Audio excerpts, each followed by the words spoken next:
vocês vão? Tudo bem? Bem-vindos ao meu canal Júlio Abud. Aqui para os apaixonados de compras, o tema de hoje é sobre contratos. O pessoal tem me pedido bastante.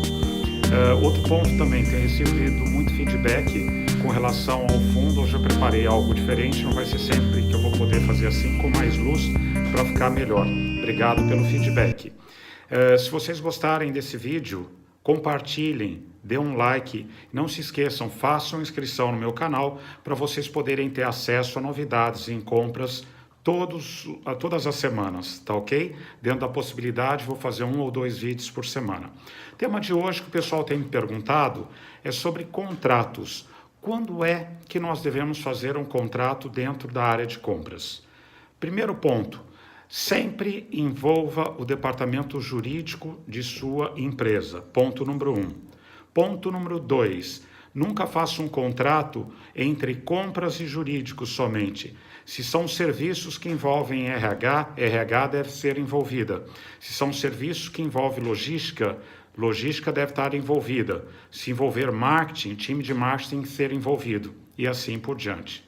A primeira questão que me perguntam é: tenho que fazer contrato para tudo que eu compro?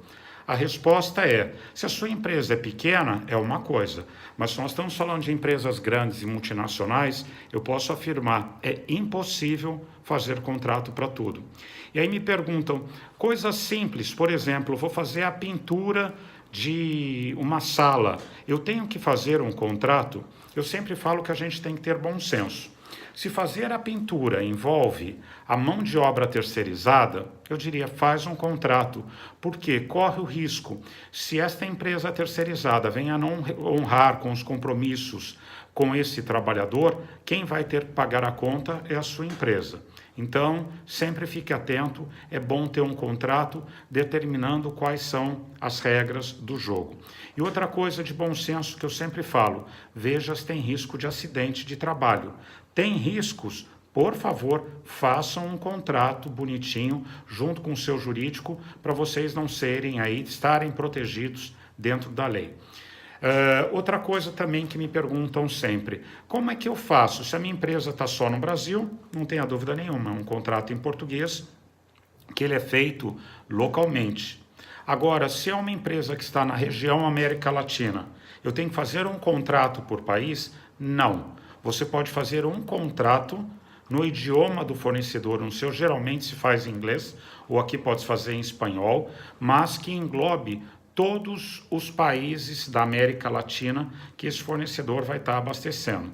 E se for um fornecedor global, com termos e condições que são negociados para o globo todo, você pode fazer apenas um contrato global. Converse com o jurídico, grandes empresas, existem regras a serem seguidas, é só você estar seguindo que você vai estar protegido.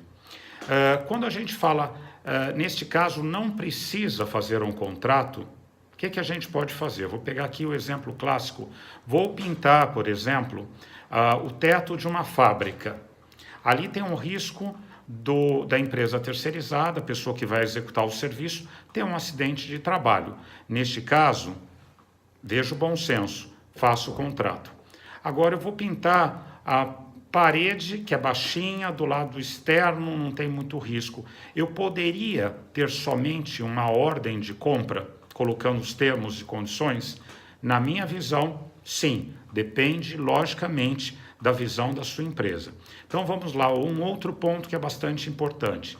Em termos jurídicos, se você tiver uma ordem de compra determinando toda a regra que você negociou, ela tem valor jurídico, inclusive e-mails têm valor jurídico. Então, se a sua empresa é muito grande, o departamento jurídico é muito curto, poucas pessoas, não dá para atender tudo, priorize tudo aquilo que é mão de obra terceirizada, aquilo que tem risco de acidente, aquilo que uma eventual falha durante o processo pode trazer grandes prejuízos à sua empresa. Agora, coisas simplesinhas, compras spot, pode ser tudo uma ordem de compra. Eu listei aqui alguns pontos, para a gente não esquecer de tratar, que no meu ponto de vista são importantes para você trabalhar junto. Primeiro, aprenda com o seu jurídico quais são os pontos importantes, as normas importantes da sua empresa. Isso é fundamental. Esteja par a par com o seu departamento jurídico. Ponto número 1. Ponto número 2. Tenha noções básicas das leis envolvidas no país que você trabalha, ou na região, ou em termos globais, para que você esteja atento para, junto com o departamento jurídico, vocês possam elaborar o contrato. Vamos lembrar que elaborar um contrato, ele é muito importante, e ele é feito nunca com uma pessoa só, ele é feito com todos aqueles envolvidos. Então, se eu vou fazer um contrato que é logístico, a área de compras tem que entrar com todos os parâmetros que ela fez na negociação comercial.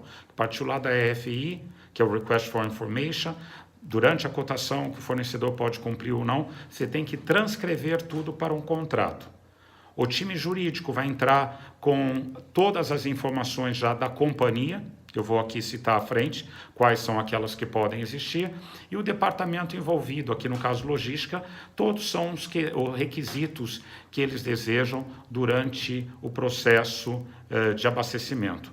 SLAs, são os KPIs, etc. Mas nada pode ser surpresa para o fornecedor e aparecer durante o contrato.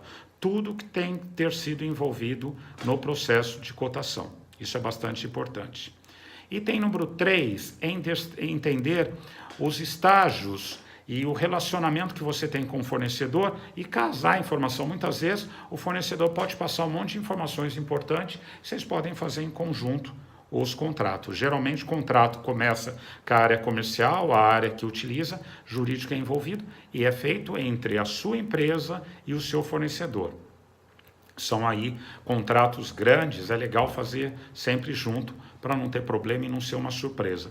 É muito comum acontecer na área de compras você desenvolver um contrato grande unilateral só do seu lado e a hora que cai lá no fornecedor tem um monte de políticas do fornecedor que ele não aceita. Aí ele nunca vai assinar. Aí você vai ficar num compliance fora das políticas da sua empresa. Por quê? Você tem que começar o abastecimento, aí passa 1 mês, 2, 3, 4, 5, quando você vai ver, às vezes são 2, 3 anos que esse contrato vai e volta, trocando 6 por meia dúzia e não conclui nunca. Então, faça já em 2 mãos, que é importantíssimo para quando começar o abastecimento ou um novo contrato, está tudo, em termos jurídicos, tudo certinho.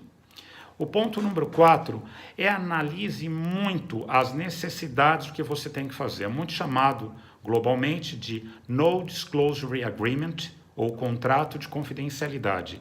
Ele deve ser feito lá no comecinho da cotação, quando vocês vão trocar informações ou quando é projeto de inovação, sempre trabalhe lá do comecinho, mas muita atenção, veja com o seu departamento legal, porque tem empresas que não permitem assinar contrato de confidencialidade de duas vias, ou seja, o fornecedor te passa informação confidencial e você passa para ele.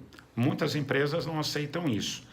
É legal você receber a informação do fornecedor, manter em confidencialidade através de um contrato de confidencialidade ou No Disclosure Agreement assinado.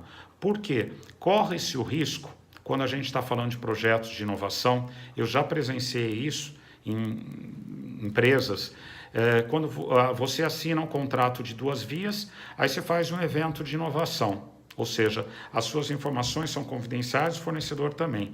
Aí vem outro fornecedor, troca outro tipo de informação muito similar. E aí, quando você vai fechar com o fornecedor B, o A vai te entrar com um pedido ou querendo entrar com um processo, porque ele vai entender que você compartilhou com o fornecedor B as informações. Aí é problema. Então, receba do fornecedor, prometa a confidencialidade através do NDA, mas muita cautela de estar recebendo essa informação, tá ok? Muita cautela.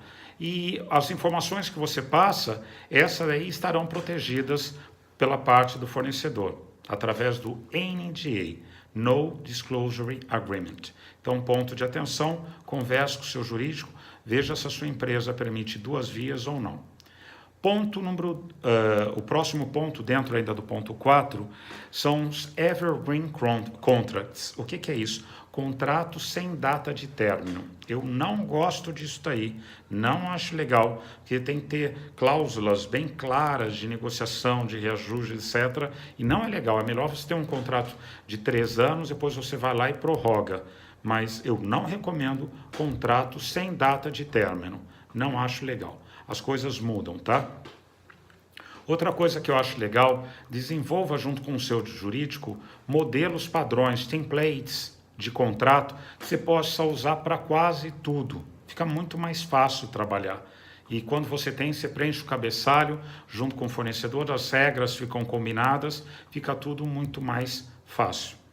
Aí vem a pergunta, dentro ainda do ponto 4, qual a diferença de PO, de acordo ou agreements e contrato? Contrato é aquele que você assina das duas vias, tem todos os termos jurídicos, etc. O agreement são aquelas pessoas que têm o poder de estar assinando em nome da empresa, que compõem mais informações, tudo detalhado, trocas de e-mails, desenhos,